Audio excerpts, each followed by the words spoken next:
के बनारस घुमाई दा। चल के गोदौलिया के पनवा खियाई दो, चल के गोदौलिया के पनवा खियाई दा। ए राजा हम के बनारस घुमाई दो, ए राजा हम के बनारस घुमाई दा। ए राजा हम के बनारस घुमाई दा।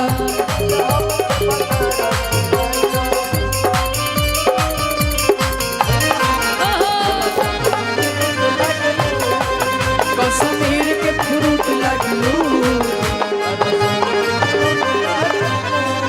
ओ दिल धड़काता, दिल धड़काता केहू के प्यार में, केहू के प्यार में, केहू के प्यार में, केहू के प्यार में। लेकिन ओ मन मस्त भइल बा मस्ती में, दिल बैठल प्यार के गस्ती में। मन मस्त भइल बा मस्ती में, दिल बैठल प्यार के गस्ती में।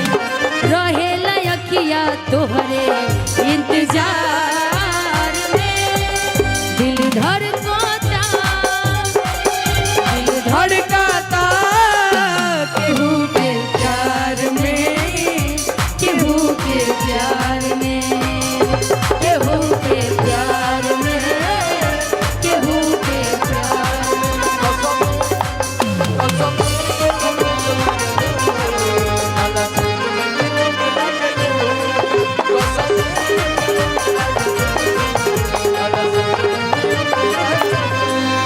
अरे कवन कवले जिया में पढ़लू अंग्रेजिया, हुआ अंग्रेजिया काटला।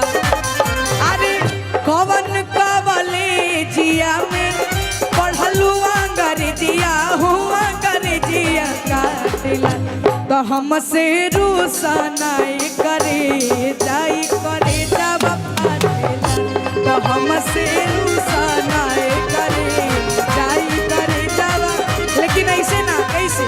अरे कवन कवले जिया में पढ़लू अंग्रेजिया, हो अंग्रेजिया काटला।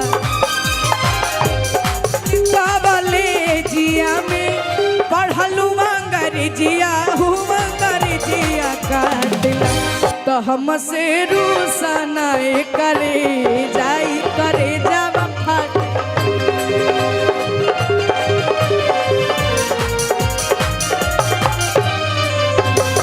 हलू एक पाई दह जवा, इसे करे जवा फाटेला।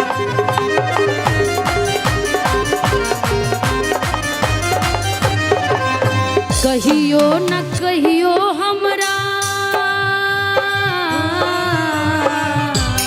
क्या बात।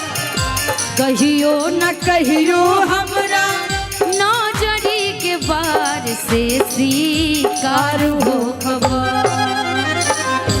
कहियो न कहियो हमरा अखिया के बार से शिकार हो खबर। त जहिया मिलबे करे जा तू मार हो खबर। बदहिया मिलबे करे जा तू मार हो खबर। लेकिन अरे कहियो न कहियो हमरा अखिया के बार से शिकार हो खबू। अरे कहियो न कहियो हमरा नजरे के बार से शिकार हो खबू। तजहिया मिलबुए करे जा तू मार हो खबू। तजहिया मिलबुए करे जा तू हमार हो खबू। और जहिया मिलब तू करे जा हमार हो बजे ना तेरे काहे कहता रहे। हाँ सही वादा करतानी कहियो तोहके न धोखे दे।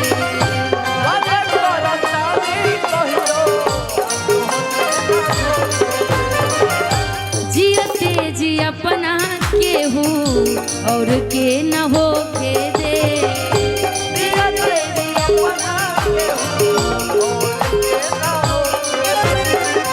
वादा करतानी कहियो तोहके न धोखे दे।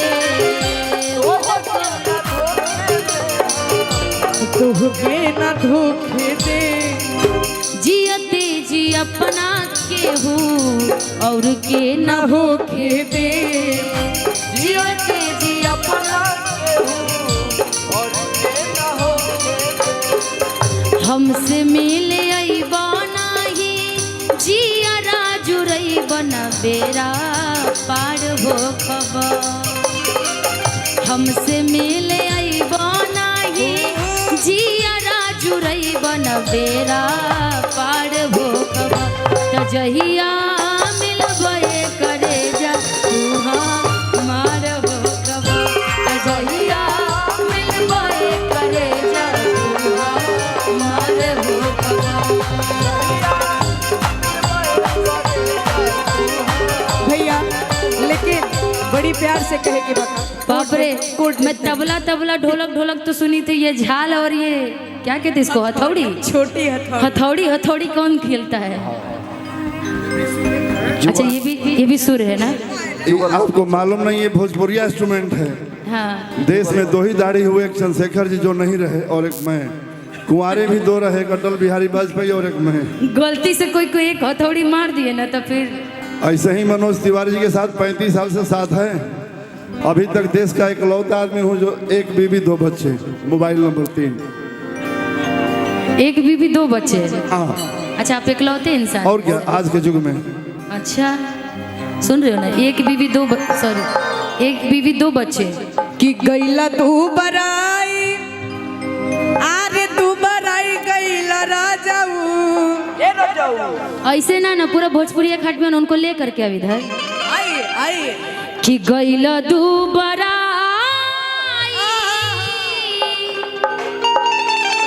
कि दुबराई गैला राजाऊ। ए दाढ़ी जी तो दुबराइल तो नहीं की, लेकिन ठीक ठाक बानी, लेकिन फिर भी थोड़ा बहुत। लेकिन भाई कहल चले कि भोजपुरी में मोछ दाढ़ी और गमछा होके के चाहिए। तेरा ऑलरेडी मोछ और गमछा पर नहीं बावे, गमछा एगो नहीं खे जलवा है जलवा। तो एगो गमछा ले ली ना। 35 साल से राउर दाढ़ी ऐसे ही बावे और नामो दाढ़ी। दाढ़ी की कहानी जानती हैं? मैं जब शादी कर रही, अरे वाह वाह वाह वाह, लागत है जैसे तिलक चढ़े जाता है, उसे देनी है यहाँ के। वो चाचा वाली कहानी मालूम बा ना? अच्छा हाँ। ए टोला के चाचा और वो टोला के चाचा, आ दोनों चाचा लोग के बीच में फंस गई वही बच्चा। हम जब भैया शंकर भैया, जब मैं शादी करने गया तो मेरी बारात रुक गई।